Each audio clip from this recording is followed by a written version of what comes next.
Oui. Dites-nous, comment vous êtes lié à M. Marcel et quel poste de responsabilité occupait-il au moment des faits? Pour être sincère, vous savez, pendant la réclamation des salaires des militaires, le camp Al-Faya étant le camp Al-Faya à l'époque, et quand ces jeunes-là se déplaçaient pour venir au camp Samori, c'est ce jour que j'ai aperçu Marcel dans les tirs. J'y avançais et je suis allé leur calmer. Quand je les ai calmés, ils sont repartis au camp Al-Faya. Plus tard, et les mêmes choses ont commencé, comme d'ailleurs les leaders le faisaient, bulletin rouge et ainsi de suite. Alors, plus tard, ces jeunes ont commencé à me rendre visite au camp Samori. Et la particularité de nos relations, comme je vous le dis, ça ne dépend pas de moi, ça c'est dans toutes les coutumes. Chez nous, nous les considérons comme des neveux, ils nous considèrent comme des oncles. Ça c'est depuis les aïeux. Voilà un peu la relation qui nous lie. Et quand peut-être les gens apprennent le neveu de Dadi, c'est comme si c'était l'enfant à ma soeur. Non. Tous les Thomas, dans les règles de l'art, dans les règles coutumières, sont mes neveux, sont mes nièces. Et je suis leur oncle. Donc on n'a pas besoin de chercher de midi à 14. C'est comme ça chez nous, notre coutume. Voilà un peu la singularité. D'accord. Maintenant, il occupait quel poste de responsabilité? Il était avec Toumba. Il était avec Toumba. D'accord. Mon capitaine, si vous n'avez pas voulu qu'il y ait le carnage au stade du 28 septembre, pourquoi refuser que les leaders politiques blessés grièvement sortent du pays pour aller se soigner? Pourquoi? Je reprenais la question, maître. Si vous n'avez pas souhaité, si vous n'avez pas voulu qu'il y ait le massacre au stade du 28 septembre, pourquoi vous avez empêché les blessés de sortir du pays pour aller se soigner, notamment les leaders politiques? Merci pour la question. D'abord, je commence par rectifier la question. Je n'ai pas ordonné ou organisé le massacre du 28 septembre avant de répondre à votre question.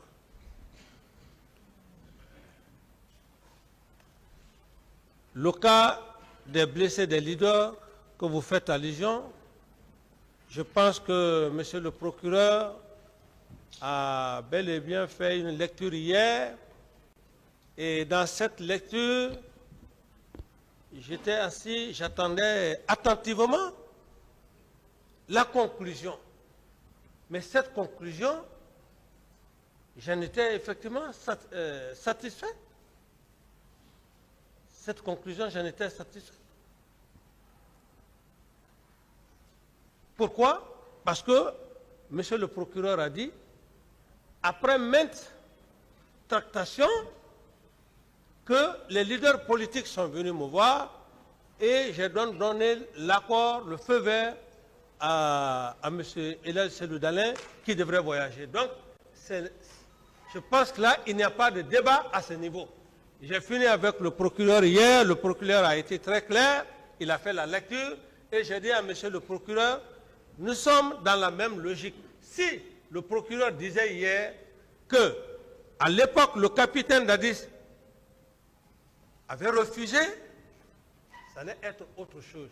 Mais si le procureur lui-même a dit que lorsque les religieux sont venus, j'ai donné mon accord, je pense que Je n'ai plus d'autres détails à faire à ce niveau, maître. Mon capitaine, Oui. reconnaissez-vous avoir reçu l'intervention du président Abdoulaye Wade du Sénégal, de l'ambassadeur de France en Guinée à l'époque, du représentant des Nations Unies pour la sortie, pour que vous acceptiez que M. Serdalin sorte?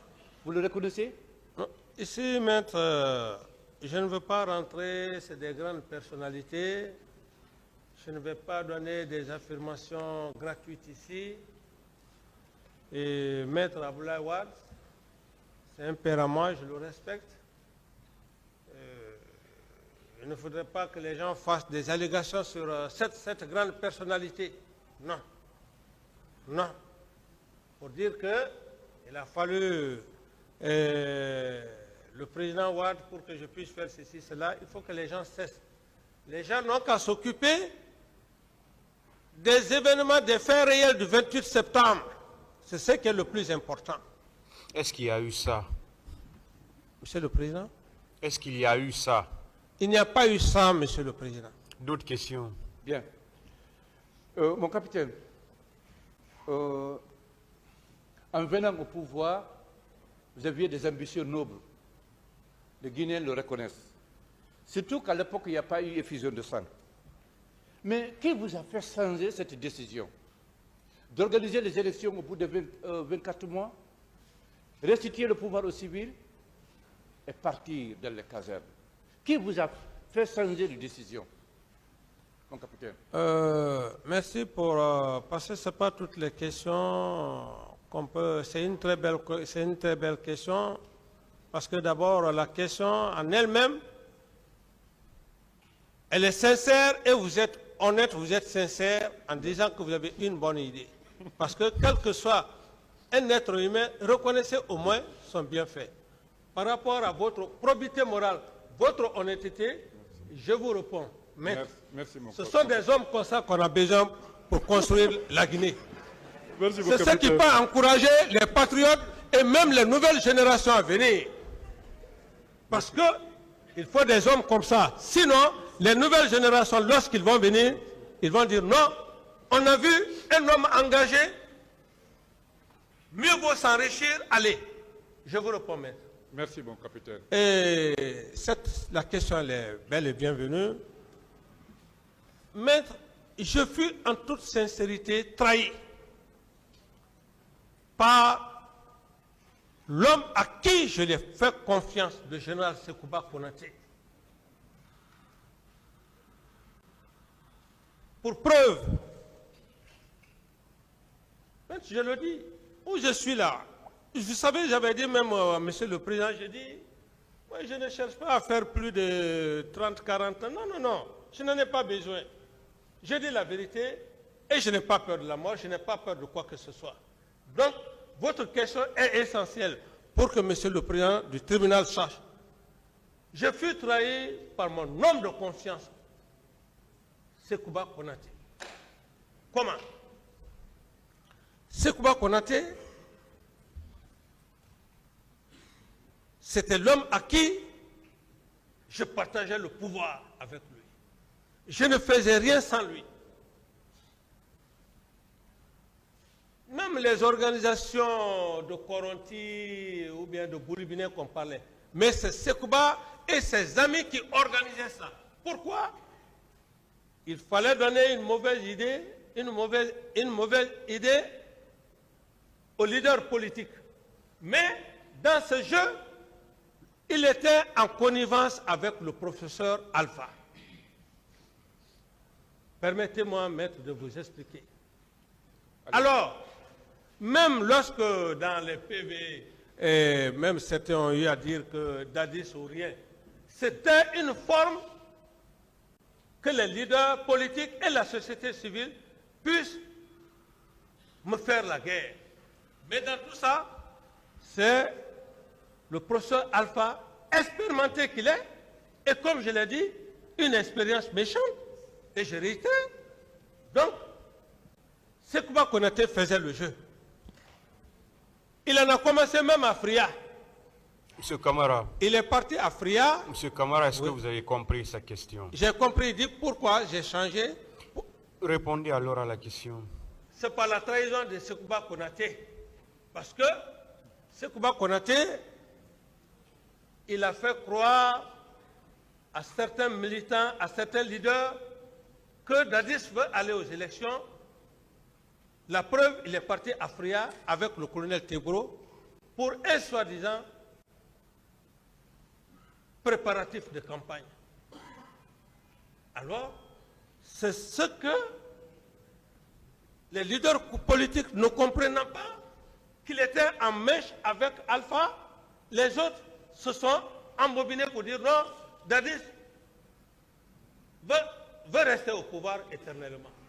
Mais dites-moi, cependant, mon capitaine, les hommes qui ont initié, qui ont mûri, construit le mouvement Dadis doit rester, ces hommes-là étaient des hommes de Konaté ou bien du professeur Alpha Condé?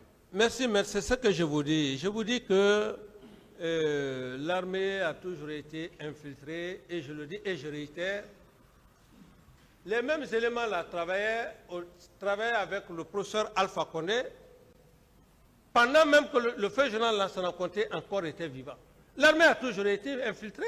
Ce sont les mêmes éléments, la prise de pouvoir qui sont venus, et puisqu'on a pris le pouvoir, inexpérimenté que j'étais, cette inexpérimenté que j'étais, permettez-moi, c'était les mêmes éléments qu'ils faisaient le machiavélisme sans que je ne m'y rende compte. Moi, à mon entendement, c'était des hommes sincères, honnêtes avec moi. Cependant, ils travaillaient, comme dirais-je, pour le professeur Alpha Condé et Sekouba Konaté. Est-ce que vous pouvez nous donner le nom de ces personnes qui ont initié et formé ce mouvement Dadis doit rester? Non, je pense que quand vous allez voir, va passer à certains déjà, je crois ils ont. Moi, je ne donnerai pas, je ne cherche pas, comment dirais-je, à dire le nom de qui que ce soit. Je suis là, c'est ma personne. Je suis là pour effectivement me défendre devant le président du tribunal. Donc, je ne cite le nom de personne. Mais les gens que je cite, c'est que j'ai les preuves avec moi, comme le cas. Est-ce que si on vous en donne, vous pouvez les reconnaître? Vous dites? Si on vous en donne, vous pouvez les reconnaître si on vous donne le nom de ces personnes qui ont formé le mouvement Dadis doit rester? Moi, peut-être que je peux les reconnaître physiquement. Physiquement, vous pouvez, à travers leur nom. Bon, ça dépend. D'accord. Donc, allons-y, on va aller. Monsieur Tibou Kamara. Non, Monsieur Tibou Kamara, en toute sincérité, je ne dis pas sa relation avec Sekouba, mais Dadis doit rester, Dadis ou rien. Ok. Ça, je ne peux pas mentir sur lui. On continue. Monsieur Moussa Keita. Eh bien, ça c'est...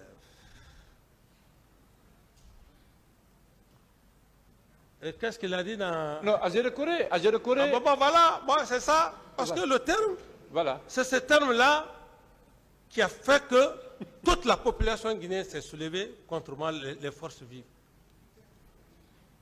Une forme de propagandiste. Dadis ou la mort. Voilà. Il est allé à Agere Corée pour le dire. Alors donc, c'est pour dire que vraiment j'étais dans une situation, c'est le seul Dieu qui m'a sauvé, hein, maître. Hein? On fait semblant de vous aimer, mais au fond, c'est pas ça. Et Donc, ces propos ont directement agi sur ma personne. Voilà. Ça a créé, comme on dirait, beaucoup de situations. Donc, on retient M. Moussa Keita. Ensuite, bon, Tibou, vous avez dit oui ou non, vous êtes dans l'incertitude. Bien. Parce que là, je n'ai pas la certitude par rapport à... Il y a des termes, quand on dit des termes, ce sont des termes qui sont graves. Ok. Monsieur Papakoli. Bon, Monsieur Papakoli, bon, c'est un frère.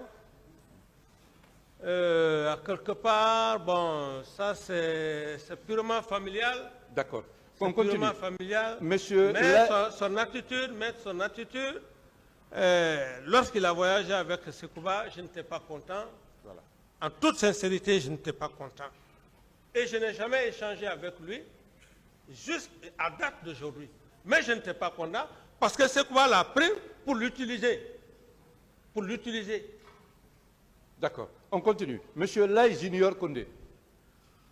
Là, j'ignore Condé, à moins que si vraiment je le vois, mais son nom ne me dit pas grand-chose. OK. Monsieur Cabinet Komara. Monsieur Kabinet Komara, c'est l'ex-premier ministre. Oui, naturellement. C'est un homme intègre, un croyant, un pieux. J'ai même peur de lui, un pieux, un croyant. Non, on parle de ce mouvement, Dadis doit rester. Ceux qui ont conçu ce mouvement. Non, monsieur Komara, je n'y pense pas. OK. Parce que D'accord. monsieur Komara, il faut se dire la vérité, c'était un technocrate et avec une grande sagesse, il n'était pas dans ces situations-là. Même s'il a été humilié par vous. Ouais, c'est pour ça que je dis, Oui. c'est pour ça que je dis, maître, Oui. c'est un grand homme. Et jusqu'à maintenant, on entretient des relations. Très bien. On continue. Saines. On continue, mon Je ne l'ai capitaine. pas humilié, mais ma réaction, bon, quand vous êtes avec un grand frère, hein, et il a toujours accepté. C'est ça la sagesse aussi. D'accord. Et c'est mon frère, il reste mon frère. Merci. On continue, mon capitaine. Monsieur Siba Loalamou. Oui, d'ailleurs, je peux même dire que c'est mon instructeur, Siba Lolamou. C'est mon instructeur. Quand je devrais aller à Saint-Cyr, c'est avec lui que je révisais. Voilà. C'est mon ancien en même temps. Oui, mais il faisait partie de ceux qui ont conçu ce mouvement. Dadis doit rester. Bon, et peut-être si il le faisait, je ne l'ai pas vu flagramment. Parce qu'il y en a tant d'autres en ont fait, mais qui n'ont même pas leur liste ici. D'accord. D'accord.